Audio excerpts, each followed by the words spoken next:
Assalamualaikum warahmatullahi wabarakatuh. Saya Nurin Kartika Wahyuningsih dari Prodi Pendidikan Teknologi Informasi. Baik, bagaimana kabarnya kalian semua? Sebelum Ibu mulai pembelajaran, mari kita membaca doa dulu agar pembelajaran hari ini berjalan dengan lancar.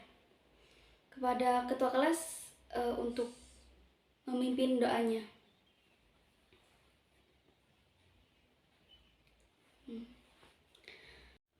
Pada pembelajaran hari ini adalah yang akan dibahas materi tentang mengembangkan program perangkat lunak. Di sini adalah mengembangkan program atau perangkat lunak, yakni di mana proses kebutuhan pemakai diterjemahkan menjadi produk perangkat lunak melalui suatu rangkaian aktivitas tertentu sesuai model proses yang digunakan. Di sini model-model pengembangan perangkat lunak ada dua. Selain model-model pengembangan perangkat lunak, di sini ada tahapan-tahapan pengembangan model sekuensial linear atau waterfall development. Di sini ada 5 tahapan-tahapan. Yang pertama adalah rekayasa dan pemodelan sistem atau informasi, yakni adalah bagian-bagian yang akan dijadikan bahan pengembangan perangkat lunak dengan memperhatikan hubungan antara perangkat keras, pengguna, dan berbasis data. Terus yang kedua, ada analisis kebutuhan perangkat lunak, di mana analisis kebutuhan perangkat lunak di sini adalah penganalisisan dan pengumpulan kebutuhan sistem yang meliputi domain informasi, fungsi yang dibutuhkan untuk kerja atau performansi, dan antarmuka. Terus, next yang ketiga adalah desain. Desain di sini adalah sebuah rancangan perangkat lunak yang dapat dikira-kirakan sebelum dibuat pengodean. Jadi sebelum kita mengcoding suatu perangkat, sebelum itu kita harus mendesain terlebih dahulu, yakni supaya codingan yang kita buat itu sudah dirancang baik-baik. Yang keempat adalah pengodean, yakni proses penerjemahan perancangan desain ke bentuk yang dapat dimengerti oleh mesin dengan pemrograman. Next, yang kelima adalah pengujian. Pengujian di sini adalah untuk memeriksa segala kemungkinan terjadinya kesalahan dan memeriksa apakah hasil dari pengembangan tersebut sesuai hasil yang diinginkan.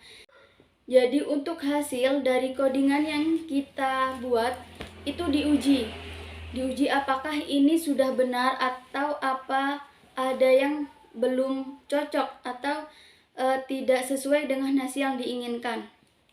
Terus yang keenam adalah pemeliharaan. Pemeliharaan di sini adalah bagian paling akhir dari siklus pengembangan. Kegiatan yang dilakukan pada pemeliharaan sebagai berikut. Di sini ada 3. Yang pertama adalah corrective maintenance, yakni adalah mengoreksi apabila terjadi kesalahan. Jadi dari corrective maintenance ini mengoreksi apa kesalahan-kesalahan yang sudah kita buat.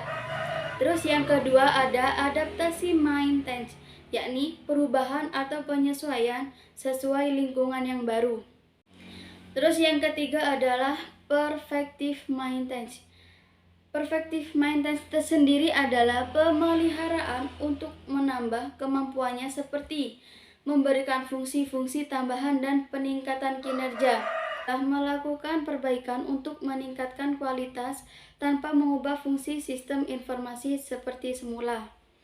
Jadi untuk pengamatan secara sistematik yang disertai analisa teknis ekonomis untuk menjamin berfungsinya suatu peralatan produksi dan memperpanjang usia pakai suatu peralatan atau mesin. Baik, untuk siswa-siswi, apakah ada pertanyaan untuk materi yang Ibu sampaikan? Baik, saya akan menyimpulkan materi yang barusan kita bahas. Kesimpulannya adalah rekayasa kebutuhan yang memiliki peran sangat fundamental dalam proses pengembangan perangkat lunak. Di setiap kali akan mengembangkan perangkat lunak, langkah awal yang dilakukan pasti mengidentifikasi kebutuhan. Jika tujuan pengembangan sistem tidak jelas, hampir dipastikan kebutuhan yang akan diidentifikasikan juga akan tidak jelas. Jadi dampaknya sangat tidak mungkin bisa mengembangkan sistem yang akan memenuhi dan memuaskan penggunanya. Baik, untuk murid-murid, apakah ada pertanyaan untuk materi yang belum dipahami? Baik, alhamdulillah paham semua. Jadi untuk pertemuan yang akan datang kita membahas tentang memahami teks case dan pengujian program.